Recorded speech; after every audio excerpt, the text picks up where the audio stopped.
عبدالعزیز بن صہیب نے انس بن مالک رضی اللہ تعالی عنہ سے روایت کی کہ نبی کریم صلی اللہ علیہ وسلم غزوہ خیبر میں تشریف لے گئے۔ ہم نے وہاں فجر کی نماز اندھیرے ہی میں پڑھی، پھر نبی صلی اللہ علیہ وسلم سوار ہوئے اور ابو طلحہ بھی سوار ہوئے۔ میں ابو طلحہ کے پیچھے بیٹھا ہوا تھا۔ نبی صلی اللہ علیہ وسلم نے اپنی سواری کا رخ خیبر کی گلیوں کی طرف کر دیا۔ میرا گھٹنا نبی کریم صلی اللہ علیہ وسلم کی ران سے چھو جاتا تھا۔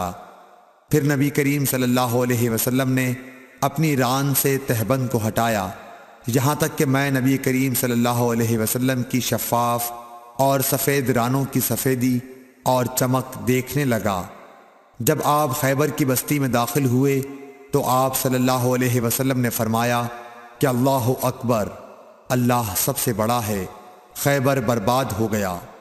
جب ہم کسی قوم کے آنگن میں اتر جائیں تو ڈرائے ہوئے لوگوں کی صبح منحوس ہو جاتی ہے۔ آپ نے یہ 3 مرتبہ فرمایا۔ انس رضی اللہ تعالی عنہ نے کہا کہ خیبر کے یہودی لوگ اپنے کاموں کے لیے باہر نکلے ہی تھے کہ وہ چلا اٹھے، محمد صلی اللہ علیہ وسلم آن پہنچے۔ اور عبدالعزیز راوی نے کہا کہ بعض حضرت انس رضی اللہ تعالی عنہ سے روایت کرنے والے ہمارے ساتھیوں نے والخمیس کا لفظ بھی نقل کیا ہے، یعنی وہ چلا اٹھے کہ محمد لشکر لے کر پہنچ گئے۔ پس ہم نے خیبر لڑ کر فتح کر لیا اور قیدی جمع کیے گئے۔ پھر وحیہ رضی اللہ تعالی عنہ آئے اور عرض کی کہ یا رسول اللہ صلی اللہ علیہ وسلم، قیدیوں میں سے کوئی باندی مجھے عنایت کیجیے۔ آپ صلی اللہ علیہ وسلم نے فرمایا کہ جاؤ کوئی باندی لے لو۔ انہوں نے صفیہ بنت حی کو لے لیا۔ پھر ایک شخص نبی کریم صلی اللہ علیہ وسلم کی خدمت میں حاضر ہوا اور عرض کی کہ یا رسول اللہ، صفیہ جو قریظہ اور نزیر کے سردار کی بیٹی ہیں، انہیں آپ نے ضحیہ کو دے دیا، وہ تو صرف آپ ہی کے لیے مناسب تھیں۔ اس پر آپ نے فرمایا کہ وحیہ کو صفیہ کے ساتھ بلاؤ۔ وہ لائے گئے۔ جب نبی کریم صلی اللہ علیہ وسلم نے انہیں دیکھا تو فرمایا کہ قیدیوں میں سے کوئی اور باندی لے لو۔ راوی نے کہا کہ پھر نبی کریم صلی اللہ علیہ وسلم نے صفیہ کو آزاد کر دیا اور انہیں اپنے نکاح میں لے لیا۔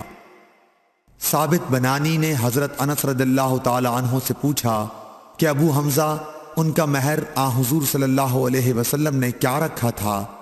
حضرت انس رضی اللہ عنہ نے فرمایا کہ خود انہی کی آزادی ان کا مہر تھا اور اسی پر آپ نے نکاح کیا۔ پھر راستے ہی میں ام سلیم رضی اللہ عنہا حضرت انس رضی اللہ عنہ کی والدہ نے انہیں دلہن بنایا اور نبی کریم صلی اللہ علیہ وسلم کے پاس رات کے وقت بھیجا۔ اب نبی کریم صلی اللہ علیہ وسلم دلہا تھے، اس لیے آپ نے فرمایا کہ جس کے پاس بھی کچھ کھانے کی چیز ہو تو یہاں لائے۔ آپ نے ایک چمڑے کا دسترخوان بچھایا، بعض صحابہ کھجور لائے، بعض گھی۔ عبدالعزیز نے کہا کہ میرا خیال ہے حضرت انس رضی اللہ عنہ نے ستو کا بھی ذکر کیا۔ پھر لوگوں نے ان کا حلوہ بنا لیا۔ یہ رسول اللہ صلی اللہ علیہ وسلم کا ولیمہ تھا۔ صحیح بخاری حدیث نمبر 371۔